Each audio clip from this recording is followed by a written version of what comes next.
Hey guys, I just wanted to do an update video. It's been a little while now. We are getting towards the end of April 2022. I got the API Box console in November last year, and it's been an interesting, journey figuring out how I actually want to implement it. And there's been a few different phases if you've watched the other videos. I'm kind of settled into something that's really working for me now. And I hope I haven't said that before, but this really has been working well. And Basically what's been happening is, for tracking, just because some people ask, there's only the 8 input channels on the left side. There are 8 API 312 mic preamps there. The 500 series stuff is directly in line with those mic preamps. It's actually after them, obviously, but so that's nice, for tracking. It's great to have those EQs without having to patch anything. And then, so I go 1 through 8 here, and then I go to these BAEs, so 9 through 12 here, 13, 14 on the Ferns. These, the Fredenstein 500 rack can cascade, so these are actually channel strips, which is also, it's nice. It's the same benefit that you have up here, without having to patch. And then I go on to the other mic pre's over here. So like 13, 14 on the Fern, and then these, etc. Anyway, so that's recording, nothing new there.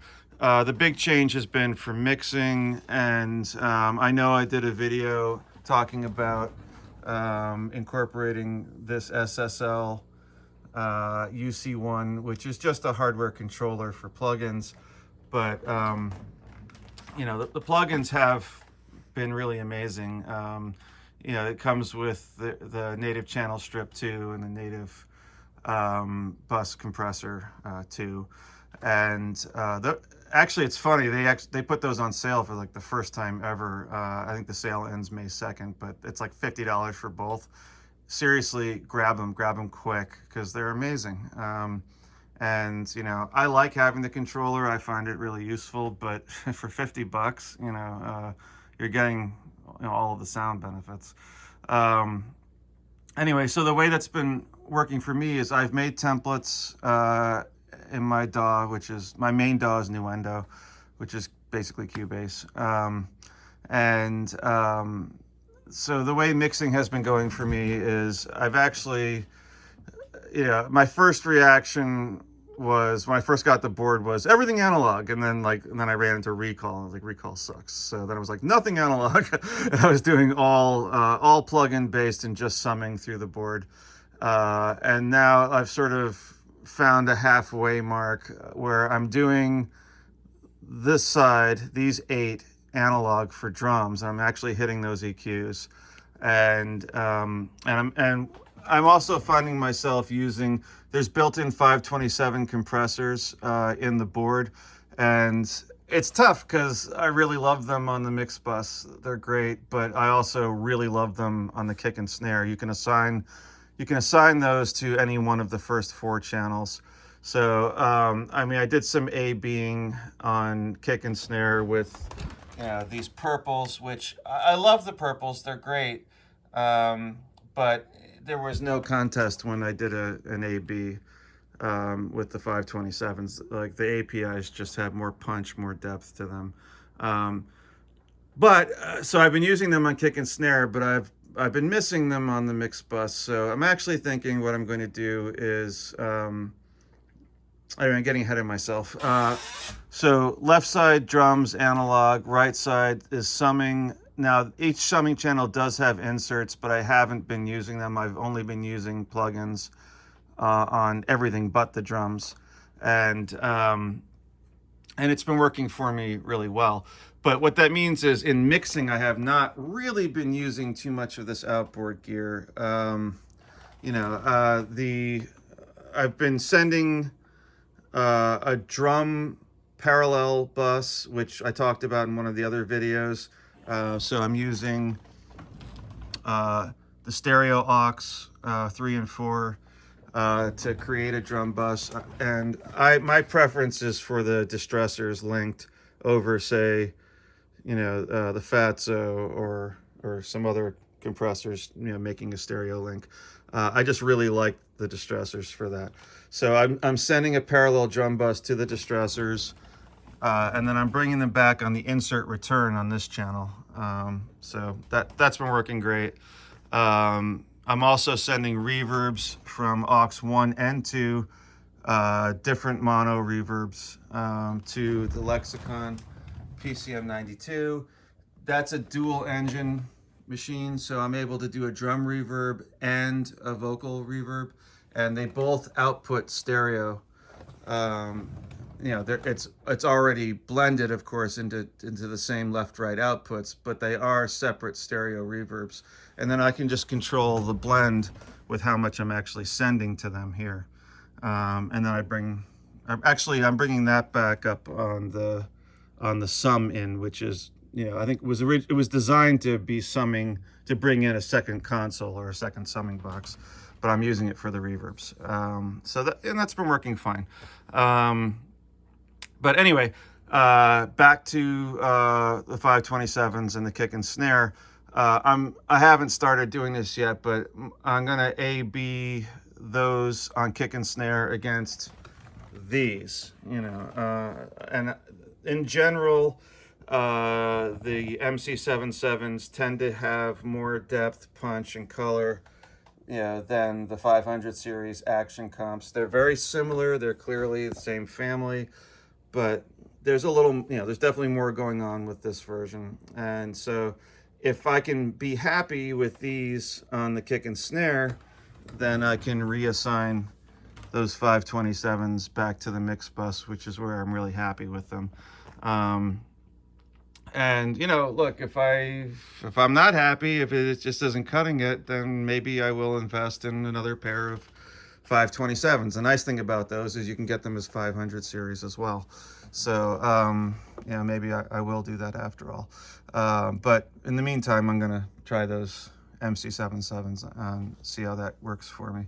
I have a feeling that's gonna work out just fine. And then, all right, so I've got analog left, plugins into summing right. All of it, of course, is then feeding the mix bus, which will hopefully be hitting the 527 compressors stereo linked. This is also my mastering chain.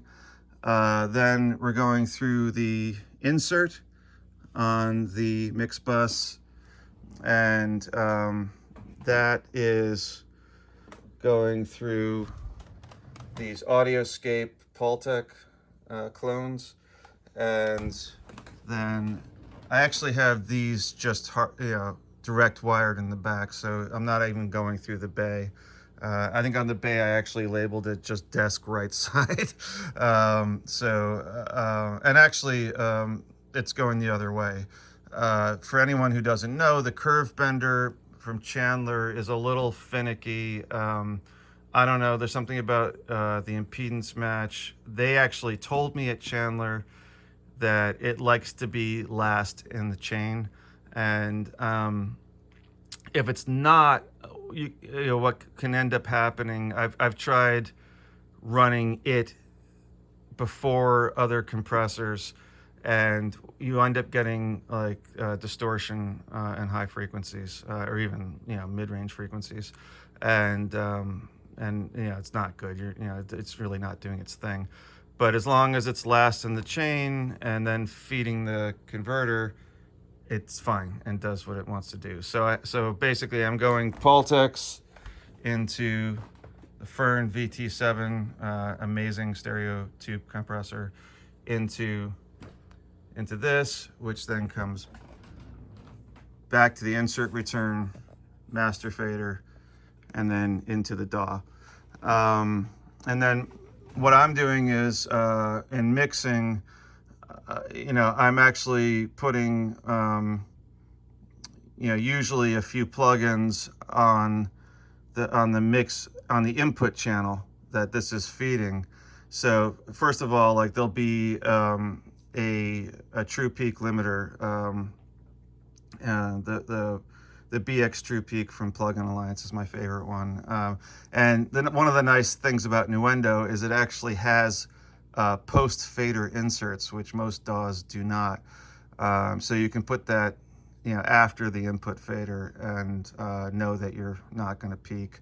And then what I've been doing lately, since I was using the 527s on the kick and snare, is I've been putting the SSL bus comp plugin pre-fader on that input channel, and it's very nice. I like it. It's not, ideally I would want it before it hit all of the other mastering stuff. It's still nice after it, but I've been jonesing to have that sort of harder glue compression before it hits that stuff. And so I think that's another reason why I'm going to switch back to this. And, and so anyway, and then so all of that, feeds a stereo track, and I record in real time the mix to that stereo track. That's been working really, really well for me. I have templates set up basically with all of the busing for this. And this is all, that's why I actually printed labels for these channels, because the busing is set up for this. It's all templated. And even in my template, I have the SSL channel strips on all of these, ready to go. And then, I can, obviously tweak them for each song, but it's nice. They're really nice. You get an SSL sound out of that. And the combination of those plugins going into this whole thing has been really strong. I really like it. What I don't like sometimes with SSL is when you hear studios where they're tracking through it and then mixing through the same board, and you're just hitting the SSL compressors and EQs on every channel on the way, in and out. And, the SSL flavor I find can get too strong, and my big example for that is a lot of Sting records, where I just feel like I'm listening to the console. And I never really liked that about SSL, but in moderation, it's fantastic. And using it the way that I'm using it, where I'm getting, the control and the smoothness and a bit of that SSL flavor, then running it through the API and getting, this compressor. And also, now my understanding is there are not transformers on these summing inputs. And aside from the mic preamps, there aren't on the line inputs here either.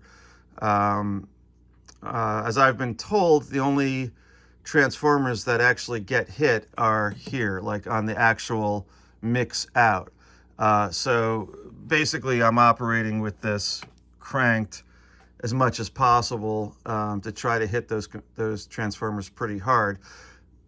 One sort of a drawback, well, it is a drawback, is that you have to be very careful of with this board, or I have to be very careful of, is you really there's no benefit sonically to pushing the mix, to having like super hot levels. By the way, I operate this side with the 0 dB buttons on, so I'm not worrying about fader positions at all, which I find very convenient. That is not an option on the left side. You have to use the faders. That's okay. But on the right side, it's great to not have to worry about that. I really appreciate the fader bypass on that side. What I was going to say is one of the drawbacks is if you're using the insert on the master channel, there is no way to adjust level.